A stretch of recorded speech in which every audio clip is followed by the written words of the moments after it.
Ça fait partie des très rares films que je n'ai pas réussi à terminer. J'ai besoin, I need, tengo que, resni en arabe, que tu me donnes envie de le terminer s'il te plaît.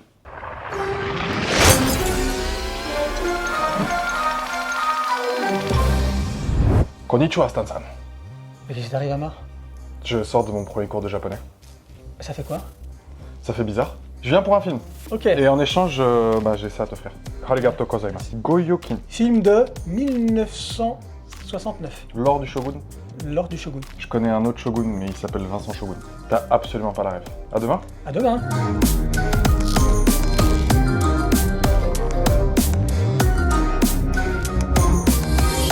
Nous y revoilà. Ah, T'as changé de casquette? tu connais? Pas du tout. Connais-tu le sport numéro 1 au Japon? Eh ben, je vais te surprendre, mais oui, c'est le baseball. Donc ça, c'est Osaka, donc Hanshin Tigers, c'est leur équipe, l'équipe de la ville. Bon, Goyukin. Ça fait partie des très rares films que je n'ai pas réussi à terminer. Aïe.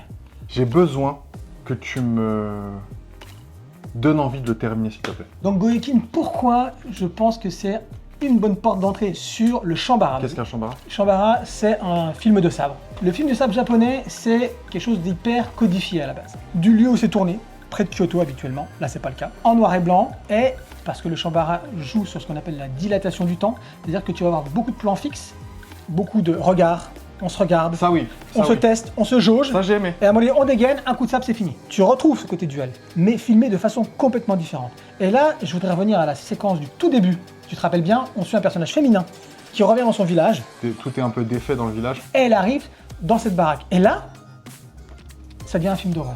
On est en 69, n'oublions pas. Les oiseaux de Hitchcock a été tourné peu de temps avant. Et là, véritablement, on a une réinterprétation des oiseaux d'Hitchcock. Et ce qui est plus fou dans cette séquence-là, c'est que le chef opérateur, Kozo Okazaki, qui n'avait pas de storyboard, il a tout découpé et filmé même lui-même. C'est lui qui a pris le rôle de caméraman, qui a pris la caméra et qui a proposé toutes ses idées à Hideo Gosha, le réalisateur. Sur le plateau Sur le directement. plateau, mais c'est juste ouf, tu vois. Donc je vais te dire. énorme confiance du Toi, réel à ce je sais pas si tu te souviens, mais les cadres, comment ils sont divisés, le point de netteté, la lumière, les reflets. Et là, tu te dis, mais attends, mais je suis dans un Shambara, je suis dans un film d'horreur, je suis dans quoi, tu vois? Et comment ils ont réussi à faire ça?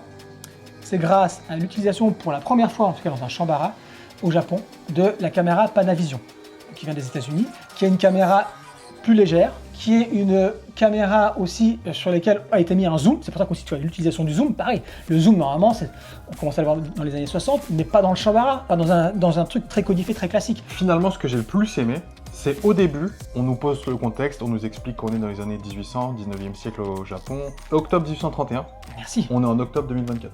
Il y a un lien de cause à effet entre la spiritualité, la politique, et on nous l'explique, vraiment littéralement, Oui. au début. En fait, la disparition de ces personnes est-elle vraiment surnaturelle ou est-elle un fait politique, on va dire ça comme ça? Et c'est toute la question du film. Et ben je pense qu'il mérite une deuxième chance et je vais le terminer. Ah, ça me fait plaisir Plaisir de te faire plaisir, plaisir d'offrir de donner, et de recevoir. de partager. Whoa, let me back up for a minute.